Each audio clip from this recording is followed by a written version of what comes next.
ఏది అయినా ట్రై చెయ్యి ఆచి చికెన్ మసాలా. ఆచి చికెన్ మసాలా. నీకు మర్యాదగా గౌరవంగా మర్యాదగా చెప్పి చూసి కాని పక్షంలో నేను మాట్లాడాల్సి వచ్చింది. అసెంబ్లీలో ఉందాగా ఉండాలి. వరల్డ్ క్లాస్ హైదరాబాద్లో థర్డ్ క్లాస్ పాలిటిక్స్ ఉండకూడదు, మంచిగా ఉండాలి అని చెప్పడం జరిగింది. అలాంటి మనిషిని ఇవాళ నేను చిన్న లాస్ట్ అండ్ లీస్ట్ బూత్నే మాట్లాడే పరిస్థితికి వాడు వీడనే పరిస్థితికి తీసుకొచ్చింది నీవు కాదా? ఇవాళ అది అయిపోయిన తర్వాత లేని ఆరోపణలు చేస్తున్నాను. సరే, ఆరోరా కాలేజీలో అయినా, శిశు మందిర్లో అయినా, కామారెడ్డి కాలేజ్ భూముల్లో అయినా ఎవరు ఏం చేశారనేది ఇంతకుముందు రంజిత్ మోహన్ గారు చెప్పారు. ఆయన అప్పటి నుంచి వింటున్నటువంటి వ్యక్తి, స్వయంగా ఆయన సంతకాలతోని ఆయన చూసినటువంటి వ్యక్తి. ఇవాళ ఎవరికి చేశారు, 142 ఎకరాలు ఎవరెవరికి చేశారు అనేది డీటెయిల్ చెప్పారు ఆయన. మిగతా భూమిని కూడా కలెక్టర్ సత్యనారాయణ ఉన్నప్పుడు రామచంద్రారెడ్డి గారు పౌరపటాన్ని తీసుకుని ఆయన చేసినటువంటి ఇది భూములు.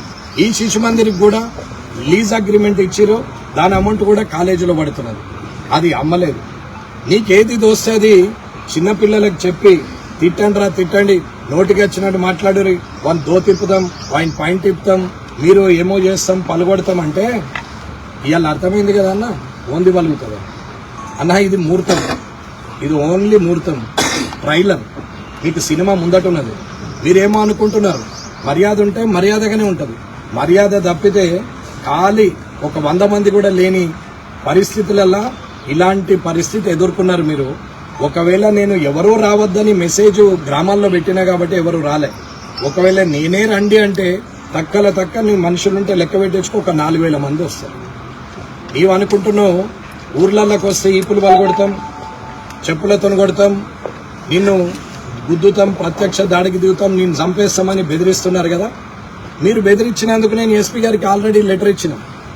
నాకు వీళ్ళందరూ ప్రత్యక్ష దాడికి దిగుతామని బెదిరిస్తున్నారు, రేపొద్దున నాకేదైనా జరిగితే మీదే బాధ్యత అని ఎస్పీ గారికి మొన్ననే లెటర్ ఇచ్చిన. నేను అనుమానించినట్టు ఇలా ఆ పనికి పూనుకున్నారు.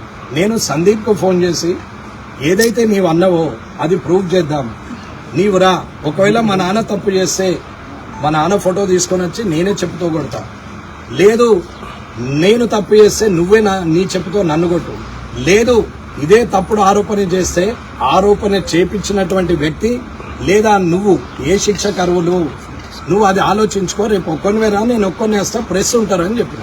ప్రెస్లో కూడా ఆఫీసర్లు దానికి సంబంధించిన కాలేజీ భూములలో ఉన్నటువంటి ఆఫీసులకు సంబంధించిన అధికారులను రమ్మని చెప్పిన.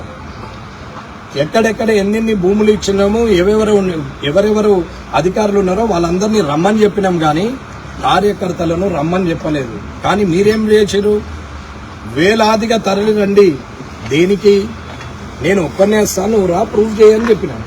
వేలాదిగా తరలి వచ్చి ఏం చేస్తారు అంటే మీరు కొట్టాలా, తన్నాలా, చంపాలని డిసైడ్ అయిపోయారు అనమాట. ఎందుకంత ఇబ్బంది మీకు అంటే మీ అరాచకాలను, ఆగడాలను, మీ కరప్షన్ను అడ్డుకుంటున్నాడు అనేది.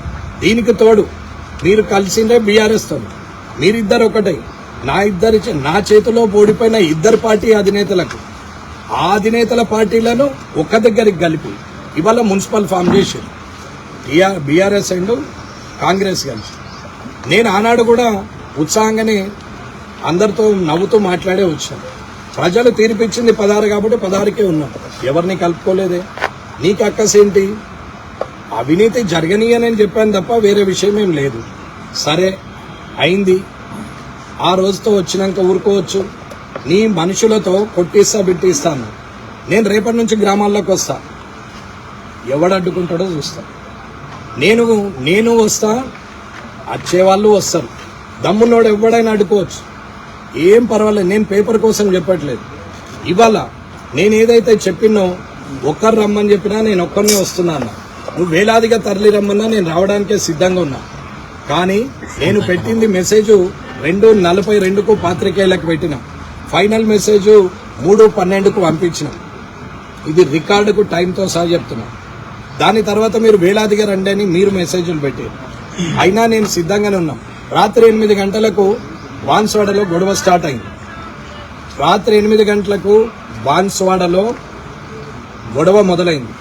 అక్కడ హిందూ ముస్లిం గొడవలు చాలా అయిన తర్వాత ఎస్పీ గారు అక్కడి నుంచే ఫోన్ చేసి మాట్లాడి మీరు ఇక్కడ ఏమన్నా మాట్లాడగలిగే ఆపిస్తే బాగుంటుందంటే ల్యాండ్ ఆర్డర్ ఇష్యూ కాబట్టి నేను కూడా అక్కడ ఉన్నటువంటి బీజేపీ వాళ్ళని హిందూ వాహిని వాళ్ళను అన్యక్షేత్రాల వాళ్ళందరితో మాట్లాడి ఏదైతే తప్పు చేసినటువంటి వ్యక్తి ఉన్నాడో ఆ తప్పు చేసిన వ్యక్తిని ఎస్పీ గారు మేము శిక్షిస్తాము, ఈ గొడవను ఆపితే బాగుంటది, ల్యాండ్ ఆర్డర్ ఇష్యూ వస్తున్నది, వేలాది మంది పోలీసులు ఇక్కడికి వచ్చి వందలాది మంది పోలీసులు వచ్చినాం, వేలాది మంది ప్రజలు వస్తున్నారు, ఇబ్బందులు అవుతుంది అని చెప్తే నేను మాట్లాడాను.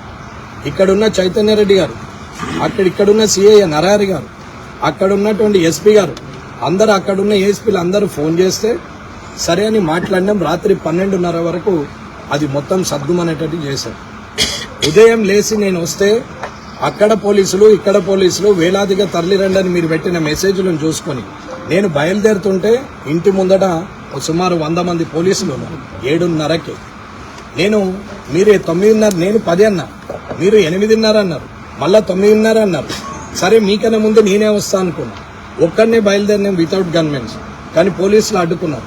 ఎస్పీ గారు ఫోన్ చేసి అన్ని తెలిసిన వ్యక్తులు, మీరంటే గౌరవం ఉంది, మీరు ల్యాండ్ ఆర్డర్ను కాపాడతారనుకున్నాం, ఇన్ని రోజులు ప్రశాంతంగా ఉన్న కాన్స్టిట్యున్సీని రణరంగంగా మారుతున్నది, మీరు సహకరిస్తే బాగుంటది. బాన్స్వాడలో సమస్య చాలా జటిలంగా ఉంది, మీకు కూడా తెలుసు, ఇక్కడ 144 సెక్షన్ ఉంది, మళ్ళీ కామారెడ్డిలో అంటే ఈ పోలీస్ ఆ పోలీస్ చాలా సఫర్ అవుతామండి, ఒక్కసారి మీరు ఇల్లు కదలకుంటే మిగతాదంతా మేము చూసుకుంటామంటే సరే మంచిది పర్వాలేదు. కానీ కలెక్టర్ గారు రెవెన్యూ రికార్డ్స్ని తెప్పించి ఈసీలు పహానీలు తెప్పించి ఈ 263 ఎకరాల నర ఎంతైతే భూమి ఉందో ఈ భూమిలో ఒక్క ఇంచు కూడా ఎటన్నా పోతే నేను రాజీనామా చేస్తా, లేదు అంటే కలెక్టర్ గారు ప్రకటించాలి. ఈ భూముల విషయం 30 ఏళ్లుగా బదనాం చేసుకుంటూ తిరుగుతున్నారు నన్ను మా తండ్రి గారిని. ఇవాళ ఎవడెవడో లేచినోడు లేవనోడు వెంట్రుక పుట్టినప్పుడు కూడా పుట్టినటువంటి వ్యక్తి అటువంటి వాడు కూడా ఇవాళ మాట్లాడుతూ ఉంటే కుటుంబాన్ని అవినీతి పరులు అని చెప్తే 263 ఎకరాలు తయారు చేసినప్పుడు చుట్టుపక్కల మేము 100 ఎకరాలు కబ్జా పెట్టాలి, ఎక్కడ అరగజం లేదు. ఇవాళ 263 ఎకరాలు ఒక్క గజం అమ్మితే నిరూపించమంటే నిరూపించరు. కానీ ప్రతిసారి అవినీతి అవినీతి అని అంటాడు. ఇదే దొంగ ఆ రోజు ఇలాగే చేశారు, మళ్ళీ ఈ రోజు అలాగే చేస్తున్నాడు. కాబట్టి నిరూపించుకోవాల్సిన బాధ్యత నాది. ఇది నా విషయము, నన్ను అన్నారు కాబట్టి కార్యకర్తలు రావద్దు, ఒక్కరినే వస్తా అని చెప్పడం జరిగింది. నేను వెళ్లితే పోలీసులు ఆపిర్రు కాబట్టి ల్యాండ్ ఆర్డర్ ఇష్యూ ఉందంటే ఇంట్లో ఉన్నాను. ఇంట్లో ఉంటే దొంగలాగే ఇంట్లో ఉన్నాడని అంటున్నారు. దొంగ ఎవరో ప్రజలకు తెలుసు, దొరెవడో ప్రజలకు తెలుసు.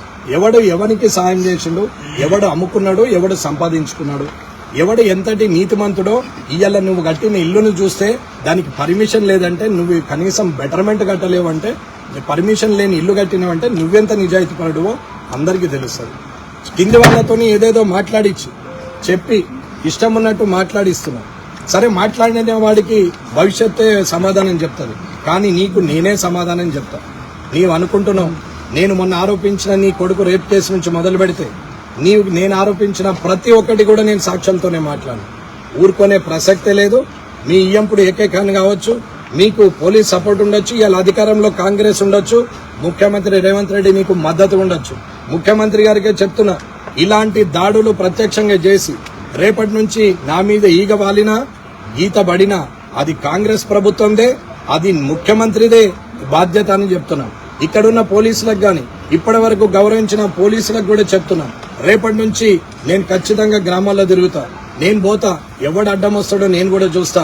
ఎటువంటిది జరిగినా దాని బాధ్యత ప్రభుత్వమే తీసుకోవాలా. నేనేం భయపడే వ్యక్తిని కాదు. నేనున్నది భారతీయ జనతా పార్టీలో నీతి నిజాయితీగా ఉండి ప్రజల పక్షాన పోరాడే వ్యక్తిని. నా వెనకాల నా పార్టీ అధినేతలు వీళ్ళందరూ ఉన్నారు. మోడీ గారు, అమిత్ షా గారు, వీరందరూ కూడా ఉన్నారు. నిజాయితీతో ఉండే వ్యక్తులము గాని మేము అవినీతి పరులం కాదు, భయపడే వ్యక్తులు గారు. భారతీయ జనతా పార్టీ కార్యకర్త నీలాగా పెయిడ్ వర్కర్లు కాదు, వాళ్ళు వర్క్ దేశం కోసం ధర్మం కోసం పనిచేసేవాళ్ళు. అందుకే ఇవాళ నీ కారు బోల్తా పడ్డది, రేపు పొద్దున మీ ప్రభుత్వం కూడా బోల్తా పడుతుందని చెప్తున్నాం. షబ్బీర్ అలీ గారు, మీరు ఏమన్నా అనుకోండి, ఖచ్చితంగా రేపటి నుంచి ఇంకా యుద్ధ వాతావరణం, ఇడిచే ప్రసక్తే లేదు. అడుగున ఏ ఇన్ఛార్జ్ మినిస్టర్ వస్తారో ఎవరు వస్తారో రానివ్వండి, ప్రభుత్వానికి కూడా నేను ఛాలెంజ్ చేస్తున్నా. ఇదే నీ ప్రజాపాలన అయితే రేవంత్ రెడ్డి గారు, ఇది నీకు సమాధానమే చెప్పే ఆస్కారం కామారెడ్డి నుంచే మొదలవుతుంది. ఇది మంచా చెడుకు దారి తీస్తుందా మంచికి దారి తీస్తుందా అనేది నీ పార్టీ భవిష్యత్తే నీకు తెలియజేస్తుంది. కాబట్టి ఖబర్దార్ అని చెప్తున్నాను. నేనేమీ బెదిరించట్లేదు. ముఖ్యమంత్రి గారికి డైరెక్ట్ గా చెప్తున్నాను. ఓటమి చెందిన మీరు వచ్చి కామారెడ్డిలో ఎలాంటి కార్యక్రమం చేసినా నేను ఆహ్వానం పలుకుతా. ఎందుకంటే మీరు ముఖ్యమంత్రిగా ఉన్నారు, ఇక్కడ ఓటమి చెందిన కాబట్టి. ఓటమి చెందిన వ్యక్తి కన్నా మీరు ఇవాళ ముఖ్యమంత్రి స్థానంలో ఉన్నారు కాబట్టి మీకు నేను మర్యాద ఇస్తా. మీరు వస్తే చేస్తా. కానీ 9 సార్లు టికెట్ ఇస్తే 7 సార్లు ఓడిపోయిన వ్యక్తి, 7 నిలబెట్టినా గానీ గెలవలేని వ్యక్తి కనీసము ఇవాళ ఒక 100 కోట్లనే ఈ సంవత్సరంలో సంపాదించినటువంటి అత్యంత నీచంగా అత్యంత కరప్షన్ చేసే అతి డబ్బుల లాలుచున్నటువంటి ఆ వ్యక్తిని ఇవాళ కామారెడ్డి మీద మీరు వదులుతా అంటే ఊరుకునే ప్రసక్తే లేదు. నిర్ణయం మీది. మీ నిర్ణయాన్ని బట్టే నా నిర్ణయం ఉంటది. ఇది మీకు నాకే యుద్ధం అనుకుంటున్నా. నడమల పారిపోయిన వ్యక్తితో నాకు యుద్ధం లేదు. కాబట్టి రేవంత్ రెడ్డి గారు మీరు ఆలోచించుకోండి. ఇంతకు ముందే నేను మిమ్మల్ని కలిసి చెప్పిన సీఎంఆర్ఎఫ్ గురించి మాట్లాడినప్పుడే ఈ వ్యక్తి గురించి మీకు డీటెయిల్డ్ గా చెప్పిన. మీరు మాట్లాడిరు, విన్నరు, ఊరుకున్నారు. తిరిగి నేను సంవత్సరంన్నర ఓపిక పట్టిన. కానీ ఇక ఓపిక పట్టే ప్రసక్తే లేదు. కాబట్టి మీరే ఆలోచించుకొని నిర్ణయం తీసుకోవాలని తెలియజేస్తున్నాను.